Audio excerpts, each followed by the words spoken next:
Okay. Hanggang saan lang ba talaga ang sagad ng bola mo? Okay, so mga kaibigan, alam nyo, napakaraming exaggeration na nagaganap online, Facebook, dami-daming pangako na hindi naman natin pwedeng ma-prove kung hindi natin nakikita o nagagawa. Okay, so mga kaibigan, meron tayo ditong cutout. Ito po yung version 2 ni Pitts Bike. Okay, for NMAX po ito mga kaibigan. At ipapakita ko sa inyo kung hanggang saan ang limitasyon ng inyong pulley. Marami po kasi nagsasabi at hindi naiintindihan kung ano talaga yung sinasabing limitations. Akala nila maglagay lang sila ng kampiyesa, okay na, base sa Facebook. Okay? So ngayon mga kaibigan, nag-cut out tayo. As you can see, ito po ay version 2 na pulley na bago. Ang ginawa ko dito mga kaibigan is papakita ko sa inyo ngayon kung hanggang saan lang talaga aabot yung mga bola. So meron tayo dito ang Pitts Bike na bola, which is yun ang gagamitin natin para makita nyo physically. Okay? Hindi po kwento lang. Makikita nyo physically kung hanggang saan ang abot ng bola dito sa inyong CVT. Or kahit sa anong CVT mga kaibigan. Gaya po na sabi ko, we don't exaggerate, we educate.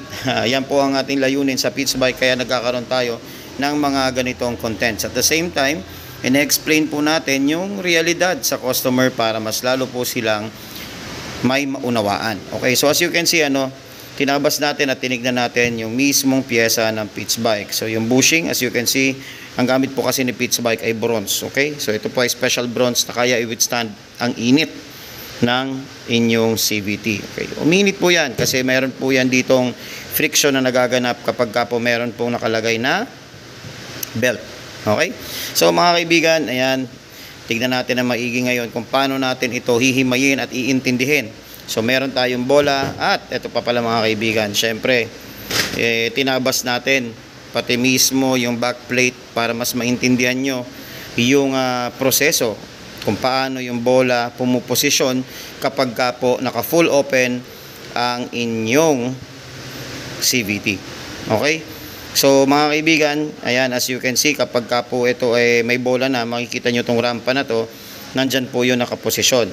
So ibig sabihin mga kaibigan, kapag ka po ang inyong bola ay nakahinto, okay, ang posisyon po niyan ay nasa may bandang ibaba, nakaganyan.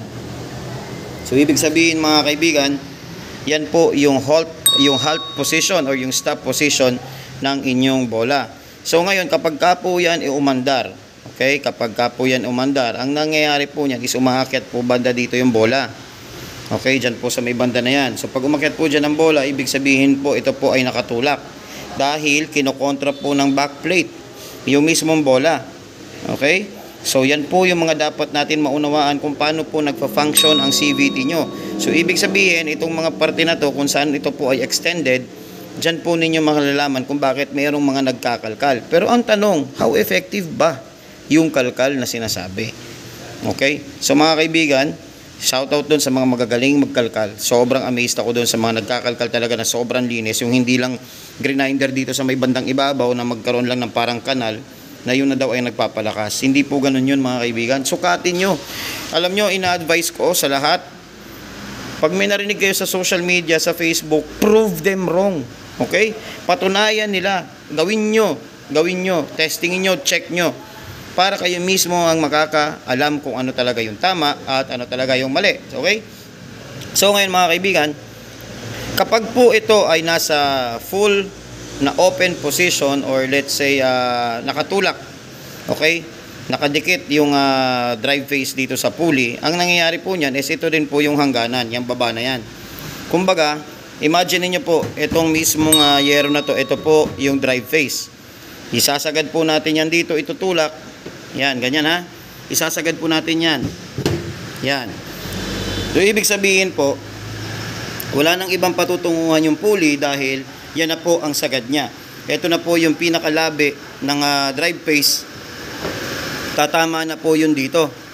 So, pag tumama na po itong mismong lugar na to, itong area na to ng pulley sa drive face, wala na pong ibang magagawang tulak pa yung inyong CVT.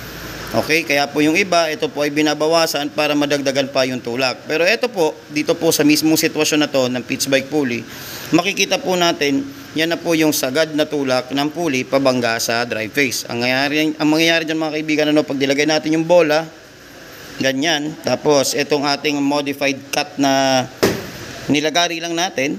Okay? No exaggeration mga kaibigan, ha? Nilagari lang po talaga natin to. Ilalagay natin ngayon yan sa ibabaw. O, ayan. Okay? So, as you can see, yan po yung pinaka-posisyon ng sagad ng opening. So, ibig sabihin, nakatulak. So, ngayon, ano mangyayari mga kaibigan dyan? Ano nga ba yung posisyon ng bola kapag ka naka-full open? Yan po ang limitasyon. Okay, so anong mangyayari niyan? Pag naglagay kayo ng washer dito sa may harap, syempre po bubuka ng konti yan. Pero ang tanong dyan mga kaibigan, sa top speed, kung makikita nyo po, ayan ang kanyang posisyon. Okay, kapag kabo lumuwa pa yan dyan, ang nangyayari po dyan is kakainin niya na yung bola. Okay, kakainin na po ng backplate yung bola, kaya po nagkakaroon siya ng kanto. So now, gaya po ng una kong video, tinuro ko yung ramp gap para po maintindihan nyo kung saan umaabot yung bola. Okay? So ayan, napaka-obvious, hindi po natin na tawag nito, kailangan i-exaggerate dahil to see is to believe. Tignan nyo po ngayon yung mga pulley nyo, yung mga bola nyo, kung saan umaabot kapag ka po ito ay naka full throttle. So kapag ka po tinulak niya ng bola yung pulley at drive phase, hanggang dyan lang po yan. Okay, kahit anong pulley po, is same po yung kanyang tawag nito, trabaho. Wala pong pinagkaiba. So ito po nataon dito kay Pitts Bike, makikita nyo, nasa part pa din po, okay, na hindi po basta-basta kakainin ng backplate ang bola. Pero mind you mga kaibigan ha, bantayan nyo po ng maigi dahil meron pong chance na matulis po yung mga backplate. Ayan, itong part na po ito, itong kanto na to, kailangan nyo po itong bilugin. As you can see, dun sa position kanina na nandito, pwede talaga siyang kumain ng bola. Okay? So, the more po na naglalagay kayo ng magic washer, mas tumataas po ang chances na kakainin ang bola ng backplate. So, mainam na po dyan na gawin nyo pong i-testing muna at silipin kung ano yung mga dapat nyong adjustment. Okay, so ayan mga kaibigan ha, real talk na naman tayo. Nakita nyo kung ano yung posisyon ng bola kapag ka po full open dahil sagad na po ang pulley nyo sa tapat ng drive phase. So hanggang dyan lang po yan. Wala pong ibang pupunta na yan dahil alam nyo yung law of matter, di ba? You cannot occupy the same space at the same time mga kaibigan. Kaya dapat po parating may space para maging effective yung isang pyesa. So ibig sabihin kapag ka po sagad na yan at nagdikit-dikit na yan, hindi na po yan gagalaw. Yun na po yung maximum gaya po ng pinakita natin ngayon dito sa ating mounting video. Okay? So ayan mga kaibigan, this is Chris Monk. Gamit natin ang Pitts Bike V2 as an example para makita natin yung reality behind sa full close ng pulley kaharap ang drive phase. Okay? So God bless po mga kaibigan. This is Chris Monk. Maraming salamat. And as usual po, peace.